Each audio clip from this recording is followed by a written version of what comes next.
তওবাকারী বান্দার প্রতি আল্লাহ এমন খুশি হয়, মিন আহাদিকুম কানা আলা রাহিলাতিন বিআরদিন ফালাতিন, যেমন তোমাদের কেউ মরুভূমিতে সফরে বের হয়েছে, সফরে বের হওয়ার পর হঠাৎ করে ক্লান্তি আসার পর সে ঘুমিয়ে গেছে, ঘুম থেকে জাগ্রত হয়ে দেখে বান্দা তার সোয়ারিটি, তার উটটি হারিয়ে গেছে, বান্দা পেরেশান হয়ে গেছে, তার সোয়ারিটি আর পায় না।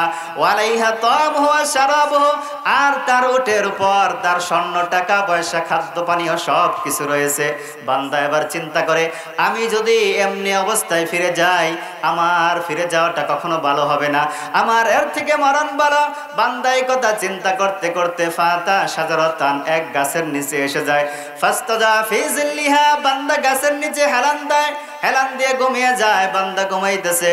ফাবাইনাহু কাযালিকা ইযা হুয়া বিহা কাইমাতান ইনদাহু, হঠাৎ করে বান্দা তাকিয়ে দেখে, ঘুম থেকে জাগ্রত হয়ে তার সামনে তার হারানো উটটি দাঁড়িয়ে আছে।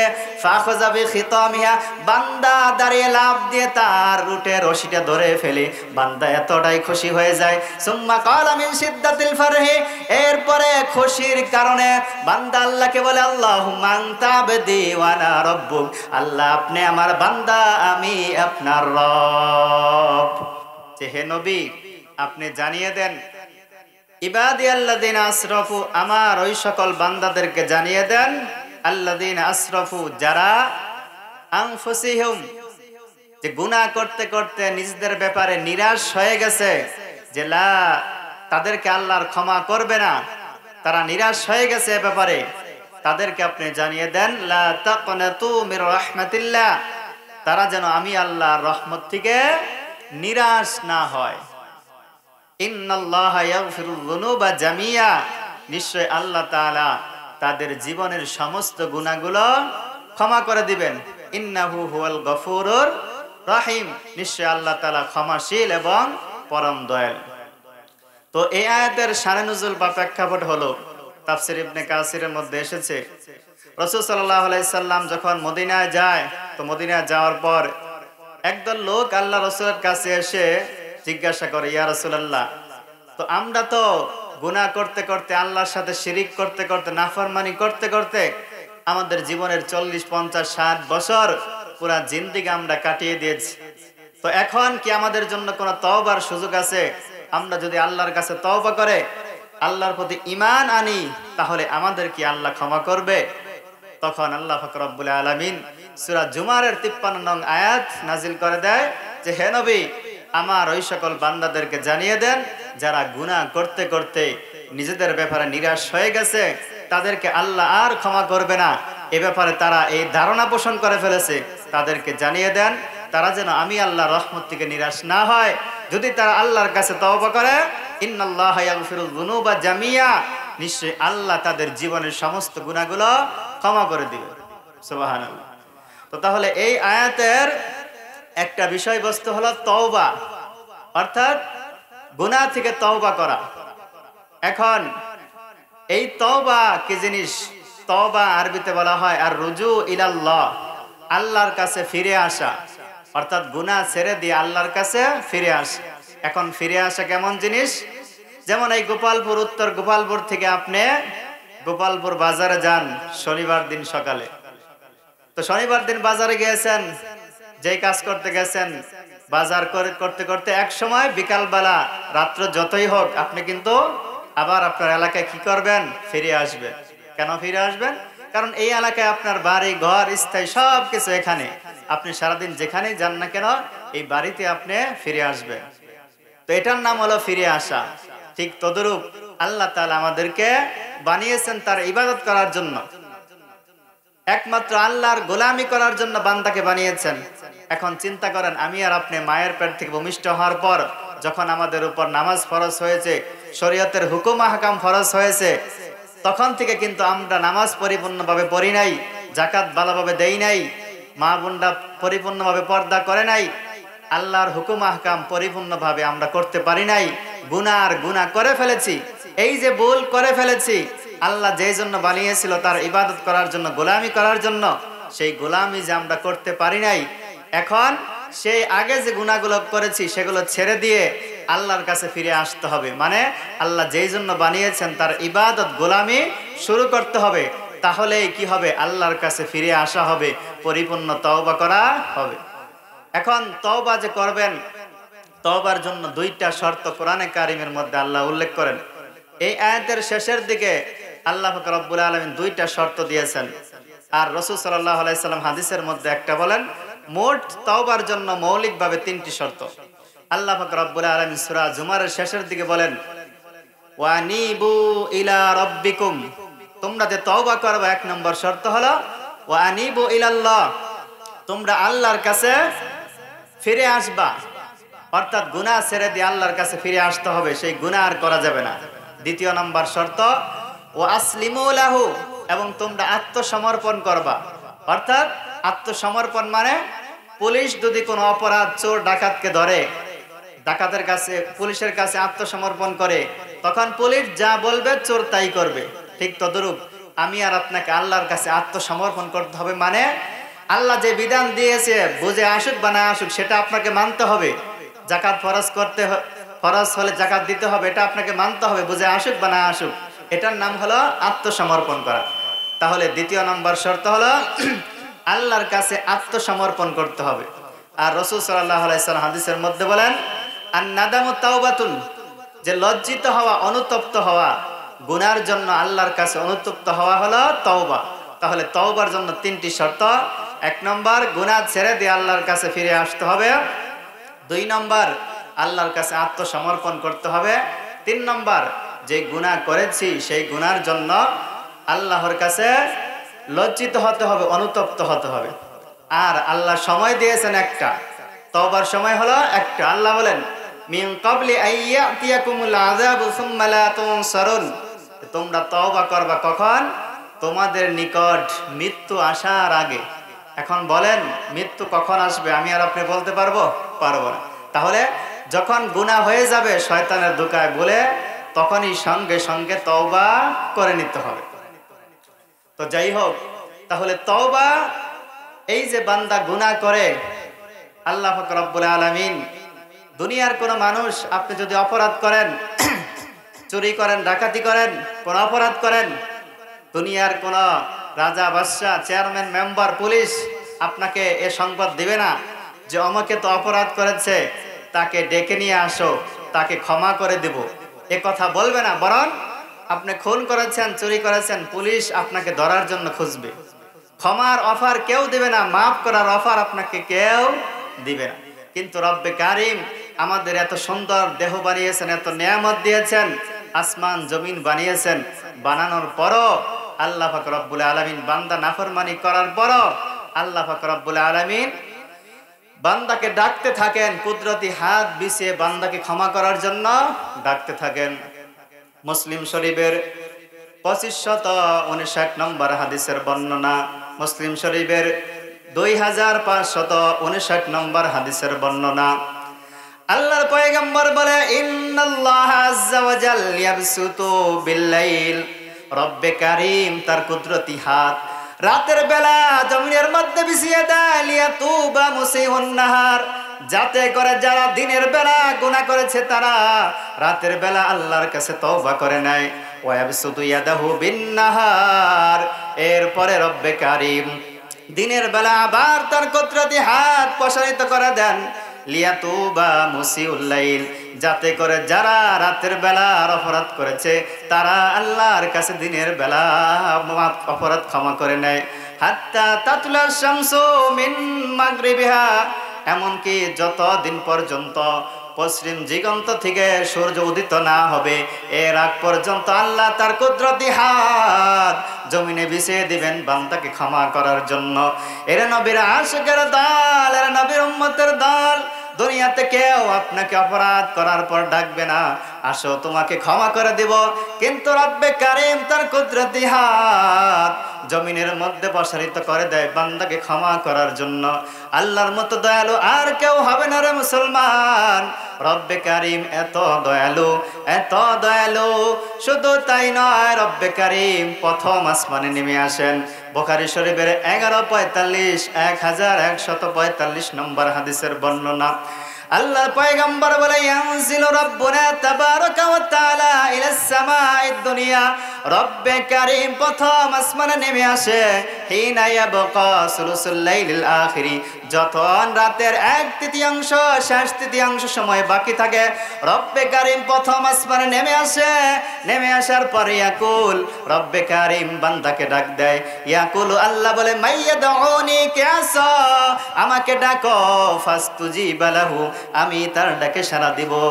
মাইয়াস আলোনি, কে আছো? অভাবী ক্ষুধার্ত, আমার কাছে সাহায্য চাও, আমি তার অভাব পূরণ করব, আমি তাকে সাহায্য করব। মাইয়াস্তাগফিরুনি, কে আছো? গুনাহগার, গুনাহ করেছ, আমার কাছে ক্ষমা চাও। ফাস্তাগফিরুহু, আমি তাকে ক্ষমা করে দেব। এভাবে রব্বে কারীম প্রথম আসমানে নেমে আসে। শেষ রাত্রিতে বান্দার নাম ধরে ধরে বান্দাকে ক্ষমা করার জন্য ডাকতে থাকে। তাহলে আল্লাহ পাক রব্বুল আলামিন বান্দাকে ক্ষমা করার জন্য প্রথম আসমানে নেমে আসেন রাতের বেলা, বান্দার নাম ধরে ধরে ডাকেন, কে আছো গুনাহগার?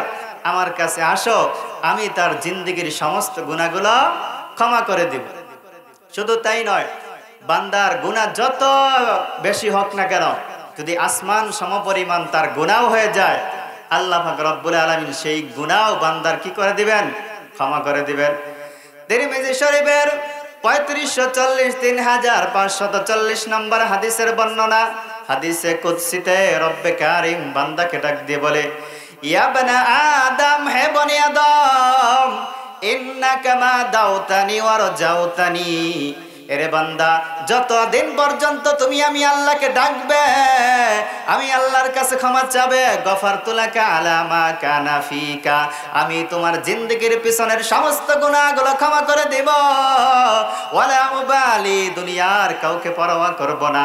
আল্লাহ আবার ডাক দিয়ে বলে, ইয়া বানা আদম, হে বনি আদম, লাউ বালাগাল যুনুবা কানাস সামাই, তোমার গুনাহ যদি আসমানের মেঘমালাও গিয়ে পৌঁছায়, সুম্মাস্তাগফারতানি, এরপরে আমি আল্লাহর কাছে এসে ক্ষমা চাও, হাত বাড়িয়ে ক্ষমা চাও, গফারতু লাকা ওয়ালা উবালি, আমি তোমার আসমান সমপরিমাণ গুনাহগুলো ক্ষমা করে দেব, দুনিয়ার কাউকে পরোয়া করব না। আল্লাহ আবার ডাক দিয়ে বলে, ইয়া ইবনে আদম, হে বনি আদম, হে মানুষ, ইন্নাকা লাউ আতাইতানি বিকুরাবিল আরদি, যদি তুমি জমিন সমপরিমাণ গুনাহ নিয়ে আমি আল্লাহর কাছে উপস্থিত হও, লা তুশরিকু বিহি শাইয়ান, তবে শর্ত হলো আমি আল্লাহর সাথে কাউকে শিরিক না করে থাকো, লা তাইতুহা বিকুরাবিহা মাগফিরা, আমি আল্লাহ তাআলা তোমার জমিন সমপরিমাণ গুনাহগুলো ক্ষমা করে দেব, দুনিয়ার কাউকে পরোয়া করব না। তাহলে রব্বে কারীম আপনার গুনাহ যত বেশি হোক না কেন, 80 বছর 70 বছর গুনাহ করেছেন, কখনো পশ্চিম দিকে সাজদা দিয়ে দেখেন নাই, আল্লাহকে আল্লাহ বলে ডাক দেন নাই, সমস্যা নাই। এখন যদি আল্লাহর কাছে তওবা করে আল্লাহর ইবাদত শুরু করে দেন, খাটি দিলে তওবা করেন, আল্লাহ পাক রব্বুল আলামিন জিন্দেগীর সমস্ত গুনাহগুলো কি করে দিবেন? আল্লাহ তাআলা ক্ষমা করে দিবেন। এই জন্য আল্লাহ তাআলার কাছে কি করতে হবে? ক্ষমা চাইতে হবে। এই যে বান্দা আল্লাহর কাছে তওবা করবে, আল্লাহ কি পরিমাণ খুশি হয়। মুসলিম শরীফের 2747 2747 নম্বর হাদিসের বর্ণনা।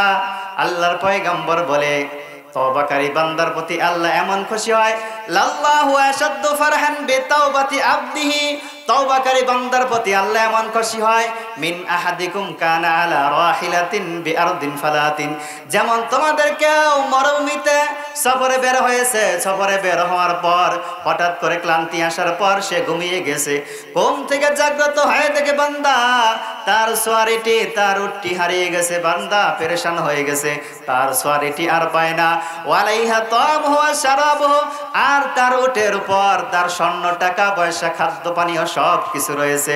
বান্দা এবার চিন্তা করে, আমি যদি এমনি অবস্থায় ফিরে যাই, আমার ফিরে যাওয়াটা কখনো ভালো হবে না, আমার এর থেকে মরণ ভালো।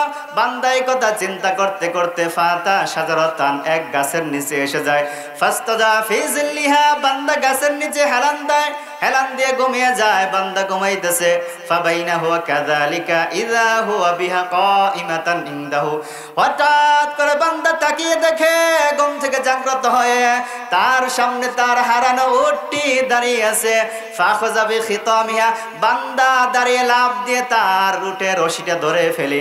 বান্দা এতটাই খুশি হয়ে যায়। সুম্মা ক্বালা মিন শিদ্দাতিল ফারহি, এরপরে খুশির কারণে বান্দা আল্লাহকে বলে আল্লাহুম্মা আনতা আবদি ওয়া আনা রাব্বুক, আল্লাহ আপনি আমার বান্দা, আমি আপনার রব। তো এই বান্দা এতটাই খুশি হয়, আল্লাহকে বলবে যে আপনি আমার রব, আমি আপনার বান্দা। তো বান্দার খেয়াল নাই, এতটাই সে তার উট পেয়ে খুশি হয়ে গেছে, আল্লাহকে বলতেছে আপনি আমার বান্দা, আমি আপনার রব। অথচ এই কথা যদি কেউ বলে সুস্থ জ্ঞানে যে আল্লাহ আমার বান্দা, তার ইমানই থাকবে না। কিন্তু সে এতটাই খুশি হয়ে গেছে, আল্লাহকে কি বলবো তার খেয়াল নাই। তো আল্লাহর পয়গম্বর বলে আখতা মিন শিদ্দাতিল ফারহি, এই বান্দা ভুলে তার হারানো উটটি পাওয়ার কারণে আল্লাহকে কি বলবে বান্দার খেয়াল নাই।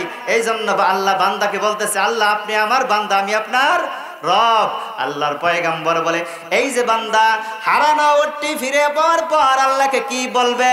আল্লাহকে রব বলবে, কিন্তু রব বলে না, আল্লাহকে বান্দা বলে ফেলেছে। কারণ তার খুশির কারণে কি বলবে, কি বলে ফেলেছে তার খেয়াল নাই। আল্লাহর পয়গম্বর বলে আল্লাহ পাকের কাছে যখন তার বান্দা গুনাহ থেকে তওবা করে, এর থেকে লক্ষ কোটি গুণ আল্লাহ ওই বান্দার প্রতি খুশি হয়ে যায়।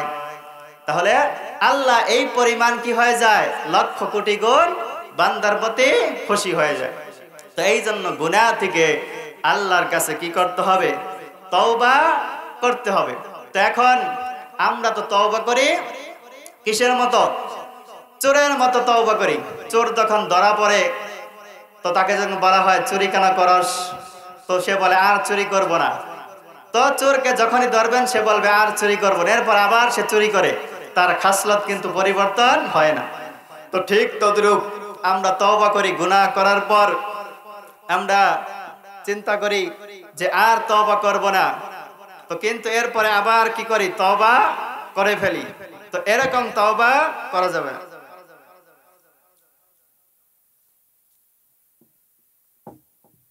তো আল্লাহর কাছে তওবা করতে হবে খাঁটি দিলে, যে তওবার পর আমার আর যেন গুনাহ না হয়ে যায়। সাহাবায়ে কেরামের যুগে, রাসূলের যুগে সাহাবীরা যেভাবে তওবা করেছে গুনাহ থেকে, সেভাবে আমাদেরকে তওবা করতে হবে। খাঁটি দিলে তওবা করতে হবে। আল্লাহ পাক রব্বুল আলামিন যারা তওবা করবে তাদেরকে দুইটা সুসংবাদ দিয়েছেন। সূরা তাহরিমের 8 নম্বর আয়াতে আল্লাহ পাক রব্বুল আলামিন বলেন ইয়া আইয়ুহাল্লাযীনা আমানু তুবু ইলাল্লাহি তাওবাতান নাসুহা আসা রাব্বুকুম আন ইউকাফফিরা আনকুম সাইয়্যাতিকুম ওয়া ইদখিলাকুম জান্নাতিন তাজরি মিন তাহতিহাল আনহার। আল্লাহ বলেন এ দুনিয়ার ইমানদারগণ, তুবু ইলাল্লাহ, তোমরা সকলে আল্লাহর কাছে তওবা করো, তাওবাতান নাসুহা, খাঁটি দিলে আল্লাহর কাছে তওবা করো। খাঁটি দিলে আল্লাহর কাছে তওবা করলে কি হবে? আল্লাহ জানিয়ে দেয়, শুনে রাখো, আসা রাব্বুকুম, অচিরেই তোমাদের রব আইয়ুকাফফিরাকুম সাইয়্যাতিকুম, তোমাদের জীবনের পিছনের গুনাহগুলো ক্ষমা করে দিবেন। ওয়া ইদখিলাকুম জান্নাতিন তাজরি মিন তাহতিহাল আনহার, এবং তোমাদেরকে এমন জান্নাতে প্রবেশ করাবে যেই জান্নাতের তলে নহর প্রবাহিত হবে। তাহলে যারা গুনাহ থেকে তওবা করবে তাদের 1 নম্বর পুরস্কার, তাদের পিছনের গুনাহগুলো আল্লাহ ক্ষমা করে দিবেন। আর 2 নম্বর পুরস্কার হলো তাদেরকে পরকালে জান্নাত দিবেন। মুসলিম শরীফের 4284 নম্বর হাদিসের বর্ণনা, মুসলিম শরীফের 4284 নম্বর হাদিসের বর্ণনা। আল্লাহর পয়গম্বরের সাহাবী ইমরান ইবনে হুসাইন রাদিয়াল্লাহু তাআলা আনহু বলে আন্নামরাতাম মিন জুহাইনা গোত্রের এক মহিলা আতাত নবী আল্লাহ সাল্লাল্লাহু আলাইহি সাল্লাম ওয়া হিয়া হুবলা মিনাজ জিনা। জুহাইনা গোত্রের এক মহিলা, জিনাকারিনী এক মহিলা, জিনা করার পর, জিনার দ্বারা গর্ভবতী হওয়ার পর আল্লাহর পয়গম্বরের কাছে আসলো। ফাকালাত, আল্লাহর পয়গম্বরের কাছে আসার পর মহিলা বলতেছে ইয়া নবী আল্লাহ, ওগো আল্লাহর পয়গম্বর, আসাবতু হাদ্দান ফাকিমহু আলাইয়া। আল্লাহর পয়গম্বর, আমি এমন জিনা করেছি, এমন অপরাধ করেছি, আমার উপর শরীয়তের হদ আবশ্যক হয়ে গেছে, আপনি আমার উপর শরীয়তের হদ প্রয়োগ করেন। ফাদা নবিউল্লাহ সাল্লাল্লাহু আলাইহি সাল্লাম ওলিয়া। আল্লাহর পয়গম্বর এই কথা শোনার পর তার পরিবারের লোকদেরকে ডাক দিলেন, পরিবারের লোকদেরকে ডাক দিয়ে বললেন, এরে শোনো, ফাহসিন ইলাইহা, তোমরা এই জিনাকারিনী তোমাদের মেয়েকে, কন্যাকে ভালোভাবে তোমাদের কাছে রেখে যাবে। ফাইজা ওয়াদাত ফাতিনি বিহা, যখন এই কন্যা সন্তান প্রসব করবে তখন আমার কাছে নিয়ে আসবা। ফাফালা ফামারা বিহা নবিউল্লাহ সাল্লাল্লাহু আলাইহি সাল্লাম। এরপরে ওই মহিলা, জিনাকারিনী মহিলা যখন সন্তান প্রসব করলো, সন্তান প্রসব করার পর তার পরিবারের লোকেরা আল্লাহর পয়গম্বরের কাছে নিয়ে আসলো। আল্লাহর পয়গম্বর রজম করার আদেশ দিলেন, কারণ শরীয়তের বিধান হলো যদি কোনো বিবাহিত নারী পুরুষ জিনা করে, গুনাহের কাজ করে, তাহলে তাদের শাস্তি হলো প্রকাশ্যে রজম করে, পাথর নিক্ষেপ করে তাদেরকে মেরে ফেলা। আল্লাহর পয়গম্বর ওই মহিলাকে পাথর নিক্ষেপ করে হত্যা করার আদেশ দিলেন। ফাশুক্কাত আলাইহা সিয়াবুহা, এবার ওই মহিলা তার কোমরের কাপড়কে শক্ত করে বেঁধে নিল। ফামারা বিহা নবিউল্লাহ সাল্লাল্লাহু আলাইহি সাল্লাম। আল্লাহর পয়গম্বর সাহাবীদেরকে রজম করে পাথর নিক্ষেপ করে ওই মহিলাকে মেরে ফেলার আদেশ দিলেন। ফারুজিমাত আলাইহা, সাহাবীরা ওই মহিলার উপর পাথর নিক্ষেপ করতে করতে রজম করে ওই মহিলাকে মেরে ফেললো। ওই মহিলা মরে যাওয়ার পর সুম্মা সাল্লা আলাইহা, আল্লাহর পয়গম্বর নিজে ওই মহিলার জানাজা নামাজ পড়ালেন। জানাজা নামাজ পড়ার পর তাকে যখন গুনাহ থেকে বিরত থাকো, হাদিসের মধ্যে আসছে এক ব্যক্তি এরকম বলছিল আরেক ব্যক্তিকে যে তুমি এত গুনাহ করো, তোমাকে আল্লাহ ক্ষমা করবে না। তো আবু দাউদ শরীফের 4901 নম্বর হাদিসের বর্ণনা, আল্লাহর পয়গম্বর বলে, কানা রাজুলান ফি বানি ইসরাঈলা মুতাওয়াখিয়াইনে, বনি ইসরাইলে দুই বন্ধু ছিল, দুই লোক ছিল। ফাকানা আহাদুহুমা ইযনিবু ওয়াল আখারু মুজতাহিদুন ফিল ইবাদ, এক বন্ধু ছিল সব সময় গুনাহ করত। ওয়াল আখারু মুজতাহিদুন ফিল ইবাদ, অপর বান্দা সব সময় ইবাদত করত, ইবাদতের মধ্যে মগ্ন থাকত। ফাকানা লা ইয়াজালুল মুজতাহিদু ইয়ারাল আখারা আলা যামবি, যখন ইবাদতকারী বান্দা দেখতো গুনাহগার বান্দাকে এসে গুনাহ করতেছে, ফায়াকুলু আকসির, তাকে গুনাহ থেকে বারণ করত, গুনাহ থেকে বিরত থাকতে বলতো। ফাওয়াজাদাহু ইয়াওমান, একদিন হঠাৎ করে ইবাদতকারী বান্দা দেখতে পায় গুনাহগার বান্দা গুনার মধ্যে লিপ্ত আছে, গুনাহ করতেছে। ফাকালা লাহু আকসির, ইবাদতকারী বান্দা গুনাহগার বান্দাকে বলে, আরে ভাই তুমি গুনাহ থেকে বিরত থাকো। ফাকালা খিল্লি ওয়া রাব্বি আবু ইস্তাইল রকিবা, গুনাহগার বান্দা বলে, এরে ভাই আমাকে আমার রবের উপর ছেড়ে দাও, তোমাকে কি আমার রব আমার ব্যাপারে তোমাকে পাহারাদারি পাঠিয়েছে, এত কথা কেন বলো? এবার ইবাদতকারী বান্দা রাগান্বিত হয়ে গুনাহগার বান্দাকে বলতেছে, ওয়াল্লাহি লা ইয়াগফিরুল্লাহু লাকা আও ইদখিলুকাল্লাহুল জান্নাহ, এরে ভাই তোমাকে আল্লাহ কখনো ক্ষমা করবে না, তোমাকে আল্লাহ কখনো তার জান্নাতে প্রবেশ করাবে না। এরপরে যখন এই উভয় বান্দা ইন্তেকাল করে, গুনাহগার বান্দা নেককার বান্দা উভয় বান্দার যখন ইন্তেকাল হয়ে যায়, আল্লাহর পয়গম্বর বলেন উভয়কে আল্লাহর সামনে উপস্থিত করা হয়। উপস্থিত করার পর ফাকালা লিহাযাল মুজতাহিদি রব্বে কারীম, ইবাদতকারী বান্দাকে ডাক দেয়, ডাক দিয়ে বলে, হে ইবাদতকারী বান্দা, তুমি যে আমার গুনাহগার বান্দাকে বলেছ আমি তাকে আমার জান্নাতে প্রবেশ করাবো না, তাকে আমি ক্ষমা করব না, তুমি কেন বলেছ? তুমি কি আমার ব্যাপারে জানতে? তুমি কিসের ভিত্তিতে বলেছ? জবাব দাও। ইবাদতকারীর বান্দার কোনো জবাব থাকবে না। ওয়াকালা লিল মুজনিবি, আল্লাহ গুনাহগার ব্যক্তিকে বলবে, ফাযহাব, আরে বান্দা তুমি যাও, ফাদখুলিল জান্নাতা বিরহমাতি, আমি আল্লাহর রহমতে আমার জান্নাতে প্রবেশ করো। গুনাহগার বান্দা আল্লাহর জান্নাতে প্রবেশ করবে। আল্লাহর পয়গম্বর বলে, ওয়াকালা লিল আখিরি রব্বে কারীম, ইবাদতকারীকে বান্দাকে বলবে, ফাযহাবু বিহি ইলান নার, তুমি আমার জাহান্নামে চলে যাও। এবার ইবাদতকারী বান্দা আল্লাহর জাহান্নামে চলে যায়। হাদিস বর্ণনা করার পর ক্বালা আবু হুরায়রা রাদিয়াল্লাহু তাআলা আনহু, আবু হুরায়রা দুনিয়ার মানুষকে বলে, ওয়াল্লাযী নাফসি বিয়াদিহি লা তাতাকাল্লামা বিকালিমাতিন, এর দুনিয়ার মানুষ ইবাদতকারী বান্দা গুনাহগার বান্দাকে এমন কথা বলেছে, আও বাকাদ দুনিয়াহু আখিরাহু, যেই কথা বলার কারণে আল্লাহ তার দুনিয়া আখিরাত উভয়টা ধ্বংস করে দিয়েছে। তাহলে এই হাদিসের ঘটনা দ্বারা আমরা বুঝতে পারলাম যে আল্লাহর এই গুনাহগার বান্দাকে ইবাদতকারী বান্দা শুধু বলেছিল তোমাকে আল্লাহ ক্ষমা করবে না, তার জান্নাতে প্রবেশ করাবে না। আল্লাহ এটা পছন্দ করে নাই, বিদায় ইবাদতকারী বান্দাকে আল্লাহ জাহান্নামে দিয়ে দিয়েছে। তো এই জন্য কোনো গুনাহগার বান্দাকে এই অভিশাপ বা তাকে কথা বলা যাবে না তোমার উপর তোমাকে আল্লাহ ক্ষমা করবে না, তোমাকে আল্লাহ মাফ করবে না, এই কথা বলা যাবে না। তাকে গুনাহ থেকে বারণ করতে হবে, আল্লাহর কাছে তওবা করার জন্য বলতে হবে, যাতে করে সে আল্লাহর কাছে তওবা করে নেয়। এই যে বান্দা গুনাহ থেকে আল্লাহর কাছে তওবা করবে, এতে আল্লাহর কোনো লাভ নাই, আল্লাহর কোনো লাভ নাই। দুনিয়ার সবাই যদি কি হয়, সবাই গুনাহগার হয়ে গেছে, কেউ আল্লাহর কাছে সাজদা দেয় না, আল্লাহর ইবাদত করে না, আল্লাহর কোনো লাভ নাই, আল্লাহর ক্ষমতা কোনো কিছু কমবে না। মুসলিম শরীফের 2577 নম্বর হাদিসের বর্ণনা, হাদিসে কুদসিতে রব্বে কারীম নবীর মাধ্যমে জানাই দেয়, আল্লাহ পাক রব্বুল আলামিন বলে, ইয়া ইবাদি, এরে আমার বান্দা, ইন্নী হারামতু যুলমা আলা নাফসি, আমি আল্লাহ নিজের উপর জুলুমকে হারাম করে নিয়েছি। ওয়াজআলতু বাইনাকুম মুহাররামান, তোমাদের পরস্পরের মাঝে আমি জুলুমকে, অত্যাচারকে হারাম করলাম। ফালা তাযালামু, অতএব তোমরা পরস্পর জুলুম করিও না। আল্লাহ আবার ডাক দিয়ে বলে, ইয়া ইবাদি, আমার বান্দা, কুল্লুকুম দাল্লুন, তোমরা সকলেই পথভ্রষ্ট, ইল্লা মান হাদাইতুহু, যদি আমি তোমাদেরকে পথ না দেখাই, ফাস্তাহদুনি আতইম আহদুকুম, অতএব আমার কাছে হেদায়েত চাও, আমি তোমাদেরকে হেদায়েত দেব।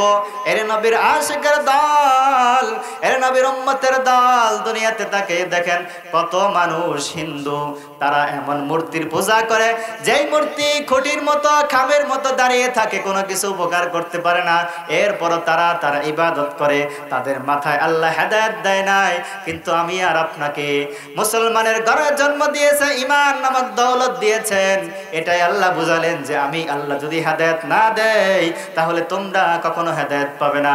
আল্লাহ আবার বলেন, ইয়া ইবাদি, আমার বান্দা, কুল্লুকুম জাইউন, তোমরা সকলেই ক্ষুধার্ত, ইল্লা মান আতাতুহু, যদি আমি তোমাদেরকে খানা না দেই। এর নবীর উম্মতের দল, দুনিয়াতে তাকিয়ে দেখেন কত মানুষ খানা পায় না, খানার জন্য পেটের দেয় মানুষের দ্বারে দ্বারে হাত পা দেয়, ভিক্ষা করে, কত মানুষ পেটের দেয় চুরি করে, ডাকাতি করে, অত মানুষ অসহায় না খেয়ে কাটায়। কিন্তু আমি আর আপনি প্রত্যেক দিন 3 বেলা আল্লাহর এত নিয়ামত খাই, রিজিক খাই। আল্লাহ এটাই বোঝালেন যে আমি যদি তোমাদেরকে না খাওয়াই, না রিজিক দেই, তোমরা রিজিক পাবে না। অতএব ফাস্তাতঈমুনি, আমি আল্লাহর কাছে রিজিক চাও, আতঈমকুম, আমি তোমাদেরকে রিজিক দিব। আল্লাহ আবার ডাক দিয়ে বলেন, ইয়া ইবাদি, আমার বান্দা, কুল্লুকুম আর, তোমরা সকলে উলঙ্গ থাকতে, ইল্লা মান কাসাউতু, যদি আমি তোমাদেরকে পোশাক না দেই, তোমরা সকলে উলঙ্গ থাকবে। এর নবীর আশিকের দল, দুনিয়াতে তাকাইয়া দেখেন কত মানুষ পোশাক থাকতেও পোশাক পরিধান করে না, কত পাগল উলঙ্গ ঘুরে বেড়ায়, তার উলঙ্গ থাকতে ভালো লাগে, তাকে পোশাক পরিধান করে দিলেও সে তার শরীরে পোশাক রাখে না।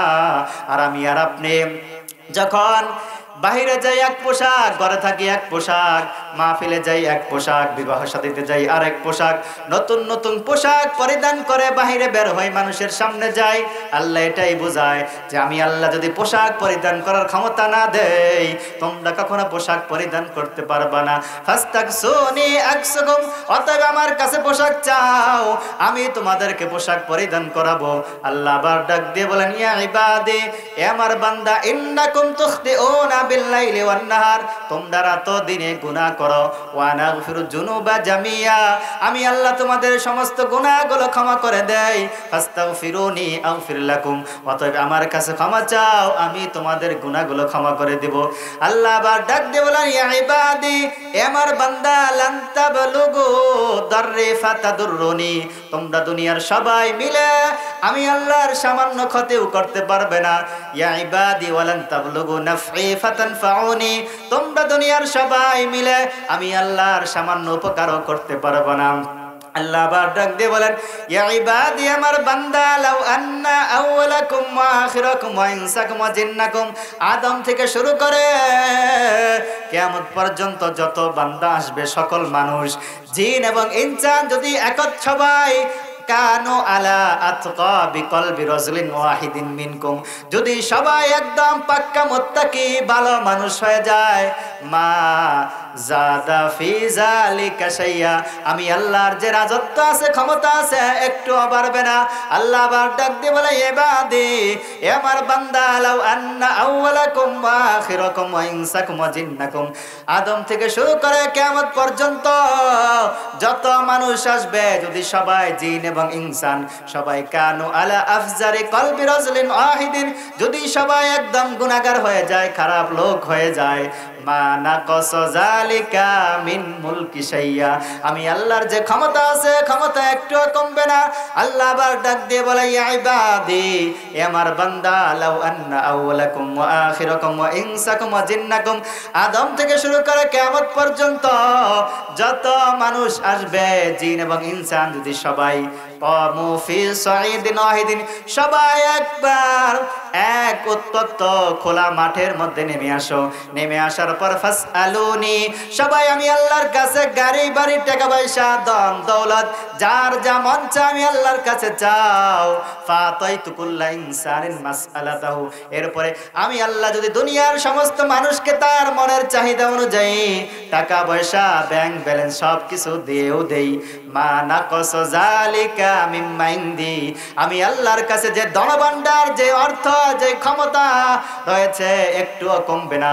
তবে ইল্লা কামা ইয়ানকুসুল মিখয়াতু ইজা উদখিলাল বাহরু, তবে এই পরিমাণ কমতে পারে যেমন সমুদ্রের মধ্যে যদি একটা সুই ডুবানো হয় তাহলে সমুদ্রের পানি কিন্তু একটুও কমবে না সুইয়ের মাথা পরিমাণ ছাড়া। আল্লাহ বলেন দুনিয়ার সবাইকে তাদের চাহিদা অনুযায়ী সম্পদ টাকা পয়সা সব আমি আল্লাহ দিয়ে দিলেও আমি আল্লাহর ধনভাণ্ডার থেকে সূচের মাথা পরিমাণ ছাড়া একটু কমবে না। তাহলে আল্লাহ হাদিসে কুদসির মাধ্যমে বোঝালেন যে বান্দা, সবাই যদি ভালো হয়ে যাও তোমাদেরই লাভ, আমি আল্লাহর কোনো লাভ নেই। সবাই যদি খারাপ হয়ে যাও আমি আল্লাহর ক্ষমতা রাজত্ব কোনো কিছু কমবে না। তাহলে গুনাহ থেকে যদি আমরা বিরত থাকি, আল্লাহর ইবাদত করি, আমাদেরই লাভ। আর যদি আমরা গুনাহগার হয়ে যাই আল্লাহর কোনো লাভ নাই, ক্ষতি আমাদেরই, পরকালে আমাদেরকে জাহান্নামে জ্বলতে হবে। তো এই জন্য গুনাহ থেকে আল্লাহর কাছে কি করতে হবে? তওবা করতে হবে। খাঁটি দিলে আল্লাহর কাছে তওবা করতে হবে। যদি খাঁটি দিলে আল্লাহর কাছে তওবা করতে পারি তাহলে আল্লাহ আমাদের জীবনের সমস্ত গুনাহগুলো ক্ষমা করে দিবেন। এর নবীর উম্মতের দল আল্লাহ বান্দাকে খুবই মহব্বত করে, এই জন্য বারবার তওবার জন্য আল্লাহ ডাকে। কেমন মহব্বত করে? কারণ মহব্বত করার কারণ হলো মানুষকে আল্লাহ দুর্বল করে বানিয়েছেন। আল্লাহ বলে খলিকাল ইনসানু দাঈফা, মানুষকে বানানো হয়েছে দুর্বল করে। কেমন দুর্বল? এর দুনিয়ার মানুষ একটু চিন্তা করে দেখেন, মানুষ একটা মশার কাছে দুর্বল। মশার ভয়ে আমরা সবাই রাতের বেলা মশারি টানিয়ে ঘুমাই, কারণ মশায় যদি কামড় দেয় তাহলে ঘুম হবে না, রক্ত বের হয়ে যাবে। শুধু তাই নয়, এমন কিছু মশা রয়েছে ডেঙ্গু মশা, যদি ডেঙ্গু মশা কামড় দেয় শরীরে ডেঙ্গু হতে পারে, ডেঙ্গু জ্বর, আর ডেঙ্গু জ্বর হলে মৃত্যু পর্যন্ত হতে পারে। এই জন্য মশার ভয়ে আমরা সবাই রাতের বেলা মশা থেকে পালিয়ে বেড়াই, মশারি টানিয়ে বেড়াই। কেমন দুর্বল! শুধু তাই নয়, মানুষ একটা পিপিলিকার কাছে দুর্বল। একটা পিপিলিকা যদি, পিঁপড়া যদি কামড় দেয় সাগার মধ্যে ফুলে যায়। এই জন্য পিপিলিকার ভয়ে পিপিলিকার বাসার উপর মানুষ পা দিতে চায় না। শুধু তাই না, 2 টাকার একটা বেলেটের কাছে মানুষ দুর্বল। বাজার থেকে 2 টাকার একটা বেলেট কিনে যদি আপনার গলায় একটা টান দেওয়া হয়, গলার রগ কেটে যাবে, সঙ্গে সঙ্গে রক্ত বের হবে, আপনার মৃত্যু হওয়ার আশঙ্কা আছে। তাহলে এতটাই দুর্বল। কেমন দুর্বল? দুনিয়াতে তাকিয়ে দেখেন, একটা ছাগলের গর্ভ থেকে যখন বাচ্চা হয়, বাচ্চা হওয়ার পর বাচ্চাটা মায়ের পেট থেকে ভূমিষ্ঠ হওয়ার পর বাচ্চা মায়ের ওলানে ছাগলের মধ্যে দুধ একাই পান করতে পারে, তাকে দেখিয়ে দিতে হয় না। যদি মায়ের ওলান থেকে দুধ না বের হয়, ছাগল তার মাথা দ্বারা মায়ের স্তনে আঘাত করে দুধ বের করে। অপর দিকে তাকাইয়া দেখেন, একটা মানুষের পেট থেকে, একটা মার পেট থেকে যখন সন্তান ভূমিষ্ঠ হয়, সন্তান ভূমিষ্ঠ হওয়ার পর মা বেহুশ হয়ে গেছে, সন্তান শুধু চিৎকার, কোনো কিছু সে জানে না।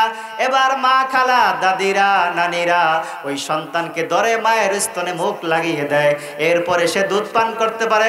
কোনো মানুষের পেট থেকে কোনো বাচ্চা হওয়ার পর সেই বাচ্চা একা একা মায়ের স্তন চিনে না, কিন্তু একটা ছাগল গরুর বাচ্চা সে চিনতে পারে। তাহলে মানুষ এতটাই দুর্বল, কিন্তু দুর্বল হলেও এই যে বাচ্চাটা মায়ের পেট থেকে ভূমিষ্ঠ হলো, ভূমিষ্ঠ হওয়ার পর চিৎকার দেয়, যখনই চিৎকার দেয় মায়ের কলিজায় আঘাত লাগে। মায়ের কলিজার সাথে একটা আকর্ষণ লাগিয়ে দিয়েছে। মা যত ব্যস্ত থাকুক না কেন, সন্তান যখন চিৎকার দেয়, মা শত ব্যস্ত থাকার পরও কাজ কাম সব রেখে সন্তানের কাছে এসে সন্তানকে দুধ পান করায়, সন্তানকে খাওয়ায়, কারণ সন্তানের প্রতি মায়া। ঠিক তদরূপ আল্লাহর কাছে যখন বান্দা রোনাজারি করে, কান্নাকাটি করে, আল্লাহ বান্দাকে ক্ষমা না করে পারে না। আল্লাহর পয়গম্বর বলে, হুররিমাতিন নারু আলা দাইনিদ দামাত আও বাকাত মিন খাশিয়াতিল্লাহ, যে বান্দার চক্ষু দিয়ে আল্লাহর ভয়ে পানি বের হয়, চরশ্রু বের হয়, ওই বান্দার উপর আল্লাহ জাহান্নাম হারাম করে দেয়। এই জন্য যারা গুনাহের ভয়ে, জাহান্নামের ভয়ে, আল্লাহর ভয়ে কন্দন করে, তাদেরকে আল্লাহ ক্ষমা করে দেন, কারণ বান্দার প্রতি আল্লাহ মায়া বেশি। বান্দাকে দুর্বল করে বানিয়েছেন, আর যাকে দুর্বল করে বানিয়েছেন তার প্রতি মায়া বেশি। এর নবীর আশিকের দল, উম্মতের দল, কান্না কেন করো না?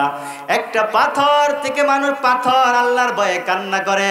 আল্লাহ রাব্বুল আলামিন সূরা বাকারার মধ্যে বলেন, সুম্মা কাসাত কুলুবুকুম মিন বাদি যালিকা ফাহিয়া কাল হিজারাতি আও আশাদ্দু কাসওয়া ওয়া ইন্না মিনাল হিজারাতি লামা ইয়াতাফাজ্জারু মিনহুল আনহার ওয়া ইন্না মিনহা লামা ইয়াশাক্কাকু ফায়াখরুজু মিনহুল মা ওয়া ইন্না মিনহা লামা ইয়াহবিতু মিন খাশিয়াতিল্লাহ।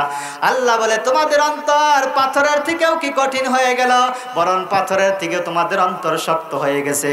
কিছু পাথর রয়েছে আল্লাহর ভয়ে ঝর্ণা প্রবাহিত হয়, কিছু পাথর আল্লাহর ভয়ে টপকে টপকে পানি বের হয়, আবার কিছু পাথর আল্লাহর ভয়ে ধসে পড়ে যায়। এর নবীর আশিকের দল, যদি পাথর আল্লাহর জাহান্নামের ভয়ে, আল্লাহর ভয়ে কান্না করতে পারে, তাহলে আমি আর আপনি গুনাহ করার পর জাহান্নামের ভয়ে, আল্লাহর আযাবের ভয়ে কেন কন্দন করতে পারবো না? এই জন্য আল্লাহর কাছে কান্না করতে হবে। তো যেই বান্দা আল্লাহর কাছে কান্নাকাটি করে, আল্লাহর কাছে রোনাজারি করে, সেই বান্দার প্রতি আল্লাহর দয়া বেশি, কারণ মানুষকে দুর্বল করে বানিয়েছেন। আর এই দুর্বল করে বানানোর কারণে দুর্বল বান্দা যখন আল্লাহর কাছে ক্ষমা চায়, আল্লাহ তাকে কি করে দেয়? ক্ষমা করে দেয়। তো যারা গুনাহ থেকে, এই যে গুনাহ থেকে তওবা করবে, তাদের পিছনের গুনাহগুলো আল্লাহ ক্ষমা করে দিবেন। বুখারী শরীফের 3478 নম্বর হাদিসের বর্ণনা। আল্লাহ পয়গম্বর বলে, আন্না রাজুলান কানা ক্বাবলাকুম, তোমাদের পূর্বের জামানায় এক ব্যক্তি ছিল, রাগাসাহুল্লাহু মালান, আল্লাহ তাকে অঢেল সম্পদ, আলালি বানিহি লাম্মা হুজরাইয়া বিন, মৃত্যুর আগে সে তার সন্তানকে ডেকে বলল, এর সন্তানের দল, তোমরা বলো আমি বাবা তোমাদের কেমন বাবা? ক্বালু খায়রা বিন, সন্তানটা বলে, বাবা আপনি আমাদের ভালো বাবা, কারণ দুনিয়ার কোন সন্তান পিতার সামনে দাঁড়াইয়া পিতাকে খারাপ বলতে পারে না। পিতা বলে, না আমি ভালো নয়, দুনিয়াতে ভালো কাজ করি নাই। এর সন্তানের দল, শোনো, তোমরা যেহেতু বলতেছো আমি ভালো পিতা, তাহলে আমি ভালো বাবা হিসেবে তোমাদেরকে বলতেছি, শোনো, ফাইজা মুত্তু ফাহরিকুনি, আমি যখন মারা যাব, আমি মারা যাওয়ার পর আমার লাশটাকে তোমরা আগুনে পোড়াইবা, আগুনে পোড়াইতে পোড়াইতে সুম্মা সাকুনি, ছাই বানিয়ে ফেলবা, সুম্মা জারুনি ফি ইয়াউমিন আসিব, এরপরে আমার লাশের ছাইগুলো প্রবল ঝড়ের দিনে বাতাসের মধ্যে উড়িয়ে দিবা, যাতে করে ছাইগুলো জমিনের প্রান্তে প্রান্তে মাটির সাথে মিশিয়ে দেয়। আল্লাহর পয়গম্বরে ফাফালু, পিতা মারা গেল, পিতা মারা যাওয়ার পর সন্তানটা পিতার লাশকে আগুনে পোড়াইলো, আগুনে পোড়াইতে পোড়াইতে ছাই বানিয়ে ফেললো, ছাইগুলো বাতাসের মধ্যে উড়িয়ে দিল, বাতাস ছাইগুলোকে মাটির সাথে মিশিয়ে দিল। এরপরে আল্লাহর পয়গম্বর ফলে ফাজামাহুল্লাহু আযজা ওয়া জাল, আল্লাহ কুদরতি ভাবে জমিন থেকে আবার ছাইগুলো একত্র করে আবার বান্দাকে আগের মতো মানুষ বানালেন। মানুষ বানানোর পর আল্লাহ বললেন, মা হামালাক, এর বান্দা ব্যাপার কি, এমন কেন করেছ বলো? বান্দা বলে, আল্লাহ মা খাফাতুক, আপনার ভয়ে এমন করেছি, মৃত্যুর পরে আপনার ফেরেশতাদের সামনে কেমনে দাঁড়াবো, পরকালে আপনার সামনে বিচারের কাঠগড়ায় কেমনে দাঁড়াবো, এই জন্য আমি এমন করেছি যাতে করে আমার অস্তিত্ব খুঁজে না পাওয়া যায়। আল্লাহর পয়গম্বর বলে, ফাতালাক্কাহু বিরাহমাতিহি, আল্লাহ বান্দার উপর খুশি হয়ে বান্দার জীবনের গুনাহগুলো ক্ষমা করে দিয়ে বান্দাকে জান্নাত দিয়ে দেন। তো তাহলে এই বান্দার অন্তরে আল্লাহর ভয় ছিল, এই ভয়ের কারণে আল্লাহ তাকে ক্ষমা করে দিয়েছেন। এখন আবার মুসলমান পরানো যাবে না, হারাম।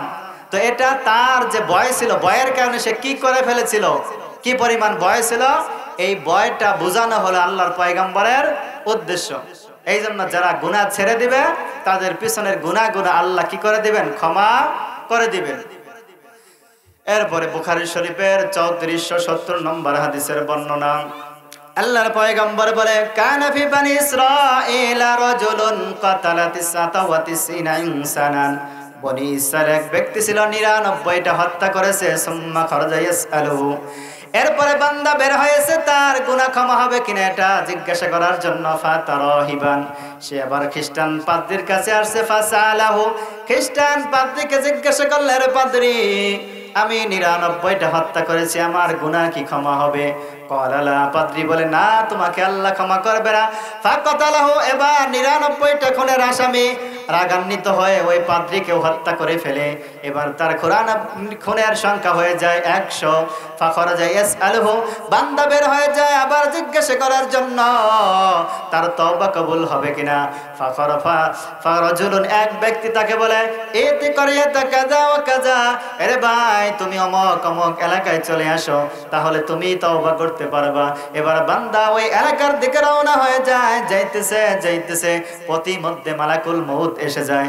ফাদরাকাহুল মাউতু ফানা বিসাদরি নাহওয়া, অর্ধেক রাস্তা যাওয়ার পর তার মৃত্যু যখন এসে যায়, ওই এলাকার দিকে বান্দা বক্ষ দ্বারা, তার বুক দ্বারা ঘুরে যায়। বান্দার মৃত্যু হয়ে যায়। মৃত্যুর পরে ফাখতাসমাত ফিহি মালাইকাতুর রাহমাতি ওয়া মালাইকাতুল আযাব, দুই ধরনের ফেরেশতা আসে, রহমতের ফেরেশতা, আযাবের ফেরেশতা। রহমতের ফেরেশতা বলে, এই বান্দা তওবা করার জন্য এলাকার দিকে রওনা হয়েছিল, এই বান্দাকে আমরা নিয়ে যাব। আযাবের ফেরেশতা বলে, না, এই বান্দা তওবা করতে পারে নাই, 99টা থেকে 100টা খুন করে ফেলেছে, এই বান্দাকে আমরা নিয়ে যাব। যখন জগরণে হয়ে যায়, আল্লাহর পয়গম্বর বলে, ফাআল্লাহু ইলা হাযিহি আন তাকররাবি রব্বে কারীম, দুই ফেরেশতাদেরকে আদেশ করে, তোমরা উভয় দিকের জায়গাটাকে পরিমাপ করো। ওয়াও হাল্লাহু ইলা হাযিহি আন তাবাদি, এরপরে উভয় দিকের জায়গাটাকে, অর্থাৎ মৃত ব্যক্তি যেখানে মারা গেছে সেখান থেকে সামনের দিকের জায়গাটা এবং পিছনের দিকের জায়গাটা একত্রিত করিয়া যখন গণনা করা হলো, পরিমাপ করা হলো, দেখা গেল ফাবুজিদা ইলা হাযি আকরাবা বিশিবরিন, যে বান্দা ওই এলাকার দিকে 1 বিগত বেশি গিয়েছে। আল্লাহর পয়গম্বর বলে, ফাগফারা লাহু, ওই বান্দা ওই এলাকার দিকে 1 বিগত বেশি যাওয়ার কারণে ওই বান্দার 100 খুনের অপরাধ আল্লাহ ক্ষমা করে দিয়ে বান্দাকে জান্নাত লিখে দেন। তাহলে এই বান্দা 100টা খুন করেছে, কোনো আমল করে নাই, জীবনের শেষ মুহূর্তে এক এলাকার দিকে নেককার বান্দাদের সাথে তওবা করার জন্য যাচ্ছিল, ওই এলাকার 1 বিগত বেশি গিয়েছিল, বিদায় আল্লাহ তাকে ক্ষমা করে দিয়েছে। তাহলে আমরা যদি গুনাহ থেকে আল্লাহর কাছে তওবা করি, আল্লাহ কি করবেন, আমাদের গুনাহগুলো ক্ষমা করে দিবেন। এরপরে বনি ইসরাইলের মধ্যে কিফিল নামক এক ব্যক্তি ছিল, যেই ব্যক্তি এমন কোন গুনাহ নাই, করে নাই, যে সে প্রত্যেক দিন বর্তমান জামানা অনুযায়ী 50 থেকে 60 লাখ টাকা শুধুমাত্র নারীর পিছনে, জিনা করার পিছনে কি করত, ব্যয় করত। তো তিরমিজি শরীফের 2496 2496 নম্বর হাদিসের বর্ণনা, আল্লাহর পয়গম্বর বলে, কানাল কিফলু মিন বানি ইসরাঈলা লা ইয়াতাওয়াররা মিন যামবিন, বনি ইসরাইলের মধ্যে কিফিল নামক এক ব্যক্তি ছিল, সে এমন কোন গুনাহ নাই, কিফিল করে নাই। ফাতাতু ইমরাতুন ফাতাহা 60 দিনারান, এক মহিলা অভাবগ্রস্ত হয়ে তার কাছে সাহায্যের জন্য আসলো। এবার কিফিল তাকে 70-60 দিনার দিয়ে দিল, বর্তমান অনুযায়ী 50 থেকে 60 লাখ টাকা তাকে দিয়ে দিল। তবে শর্ত হলো, আইয়াতহা, আজকে রাতে কিফিলের সাথে জিনা করতে হবে, খারাপ কাজ করতে হবে। মহিলার অভাবগ্রস্তর কারণে রাজি হয়ে যায়। ফালাম্মা কাদা মিনহা মাকাদার রাজুলি, কিফিল যখন জিনা করার জন্য, খারাপ কাজ করার জন্য ওই মহিলার উপর উঠে যায়। ফাবাকাত ওয়া উরইদাত, মহিলা বয়ে কান্না শুরু করে দেয়। কিফিল বলে, রে বোন, তুমি কেন কান্না করো, আমি কি তোমাকে জোর করে এখানে নিয়ে এসেছি। মহিলা বলে ক্বালাত লা ওয়ালাকিন্নাহু আমালুন কত্ত, আপনি আমাকে জোর করে নিয়ে আসেন নাই, তবে আমি কখনো জিনা করি নাই, আমার এই পবিত্র চেহারাটা কোনো পরপুরুষকে দেখাই নাই, কিন্তু আজকে ক্ষুধার তাড়নায়, রিজিকের তাড়নায়, দারিদ্রতার তাড়নায় আজকে আপনার কাছে জিনা করতে এসেছি, কিন্তু আমার ভয় হচ্ছে কালকে সকালবেলা আমি আমার আল্লাহর সামনে, রবের সামনে কেমনে দাঁড়াবো। কিফিল বলে রে বোন, তুমি তো একটা দিন মাত্র জিনা করবা, এই জন্য ভয় করতেছ। শোনো আমি কিফিল আজকে বালেগ হওয়ার পর থেকে আজকে রাত পর্যন্ত এমন কোনো রাত যায় নাই আমি কিফিল জিনার পিছনে টাকা খরচ করি নাই। আমি তো প্রত্যেক দিন জিনার পিছনে 60 দিনার 50 থেকে 60 লাখ টাকা ব্যয় করি, তাহলে আমার কি উপায় হবে? কিফিল বলে রে বোন, তুমি যেহেতু গুনাহ করো নাই, যাও তুমি এমনে চলে যাও, এই 50 লাখ টাকা তুমি নিয়ে চলে যাও। এবার মহিলা ওই 50 থেকে 60 লাখ টাকা 60 দিনার নিয়ে চলে যায়। কিফিল রাতের বেলা আল্লাহকে বলে ওয়াল্লাহি লা আসিল্লাহ বাদা আবাদান, ওয়াল্লাহ আজকে রাতের পর থেকে আমি আর গুনাহ করব না। আল্লাহর পয়গম্বর বলে কিফিল তওবা করে ফেলে, ফামাতা মিন লাইলাতিহি, সকাল বেলা ওই রাতের বেলা কিফিল মারা যায়। ফাসবাহা আলা বাবিহি ইন্নাল্লাহ কাদ গাফারা লিল কিফলি, রাতের বেলা কিফিলের ঘরের দরজার সামনে স্বর্ণের অক্ষরে আল্লাহ লিখে দিয়েছে ইন্নাল্লাহ কাদ গাফারা লিল কিফলি, আল্লাহ কিফিলের জীবনের সমস্ত গুনাহ ক্ষমা করে দিয়েছেন। তাহলে কিফিল সারা জীবন জিনা করেছে, নারীর পিছনে টাকা ব্যয় করেছে, অপচয় করেছে, কিন্তু জীবনের শেষ রাত্রে সে আল্লাহর ভয়ে এক মহিলাকে ছেড়ে দিয়েছে, তার সাথে জিনা করে নাই। সকালবেলা তাকে আল্লাহ সার্টিফিকেট দিয়ে দিয়েছেন যে আল্লাহ তাকে ক্ষমা করে দিয়েছে। তো ঠিক তদরূপ যে সকল বান্দারা আল্লাহর কাছে গুনাহ থেকে তওবা করবে, আল্লাহ তাদের গুনাহগুলো ক্ষমা করে দিবে। তখন অনেকের মনে প্রশ্ন আসতে পারে যে 50 বছর 40 বছর গুনাহ করলাম, তো এই গুনাহগুলো 1 সেকেন্ডের মধ্যে মাফ হয়ে যাবে, একবারে ক্ষমা চাইলে মাফ হবে কেমনে? তো এটা বোঝার জন্য আমি বলবো যে মোবাইল কম্পিউটার যারা চালায় তাদেরকে জিজ্ঞাসা করবেন, তারা জানে যে কম্পিউটার মধ্যে হাজার হাজার কোটি কোটি নাম সেখানে টাইপ করা হয়েছে। তো টাইপ করার পর সেখান থেকে যদি কোনো একটা নাম বা ফোল্ডার ডিলিট করার প্রয়োজন হয়, তো সেখানে যখন অপশনে চাপ দেয় সেটা ডিলিট হয়ে যায়। আবার যখন সবগুলো ডিলিট করার প্রয়োজন হয়, যদি অল ডিলিটে ক্লিক করে, তাহলে কি হবে? সব ফোল্ডারগুলো কি হয়ে যাবে? নিমিষে মুছে যাবে, ডিলিট হয়ে যাবে। তাহলে যে কম্পিউটার মানুষের বানানো একাধিক নাম বছর ঘুরে ঘুরে নামগুলো লেখা হয়েছে, সেগুলো মুহূর্তের মধ্যে যদি ডিলিট করা যায়, তাহলে যে রব আমাদেরকে বানিয়েছেন, আমরা যদি এত গুনাহ করি, তাহলে সেই গুনাহ কি আল্লাহ নিমিষে ক্ষমা করতে পারবেন না? অবশ্যই পারবেন। শুধু তাই না, এই যে কম্পিউটারের মধ্যে যে নামগুলো আছে সেটা ডিলিট করার পর আবার সেগুলো ফিরিয়ে আনা যায়, কিন্তু কোনো পরিবর্তন করা যাবে না, যে নাম আছে সেটাই আনা যাবে। কিন্তু রব্বে কারিমের কাছে এক অপশন রয়েছে যে তিনি জীবনের পিছনের গুনাহগুলো তো ক্ষমা করে দিবেনই, বরং পিছনের গুনাহগুলো আল্লাহ কি করবেন? সওয়াব দ্বারা পরিপূর্ণ করে দিবেন। এটাই রব্বে কারিম সূরা ফুরকানের 70 নম্বর আয়াত আল্লাহ বলেন, ইল্লা মান তাবা ওয়া আমানা ওয়া আমিলা আমালান সালিহান ফাউলাইকা ইউবাদদিলুল্লাহু সাইয়্যাতিহিম হাসানাত। আল্লাহ বলেন যে তওবা করবে, এরপরে আমলে সালেহ করবে, তার জীবনের গুনাহগুলো আল্লাহ সওয়াব দ্বারা, নেকি দ্বারা পরিপূর্ণ করে দিবেন। তাহলে আমরা যদি গুনাহ থেকে তওবা করি, আল্লাহ পিছনের গুনাহগুলো তো ক্ষমা করবেনই, বরং গুনাহগুলোকে আবার বোনাস হিসাবে সওয়াব দ্বারা, নেকি দ্বারা পরিপূর্ণ করে দিবে। তো তাহলে যেই আলোচনা আপনাদের সামনে করতেছিলাম যে গুনাহ থেকে আল্লাহর কাছে তওবা করা, সূরা জুমারের 53 নং আয়াত, যেখানে আল্লাহ তাআলা 2টা শর্ত দিয়েছেন যে ওয়ানিবু ইলা রাব্বিকুম ওয়াসলিমু লাহু, যে আল্লাহর কাছে ফিরে আসো এবং আল্লাহর কাছে আত্মসমর্পণ করো। আর আল্লাহ রাসূল বলেছেন আন-নাদামু তাওবাতুন। আর 3য় শর্ত হলো যে গুনাহ থেকে লজ্জিত হওয়া, আর সময় হলো মৃত্যুর আগে, অর্থাৎ যখন গুনাহ হয়ে যাবে তখনই তওবা করতে হবে। তো আল্লাহ তাআলা আমাদেরকে খাঁটি দিলে তওবা করে গুনাহকে মোচন করে পরকালের জান্নাত অর্জন করার তৌফিক দান করুন। ওয়া আখিরু দাওয়ানা আলহামদুলিল্লাহি রাব্বিল আলামিন।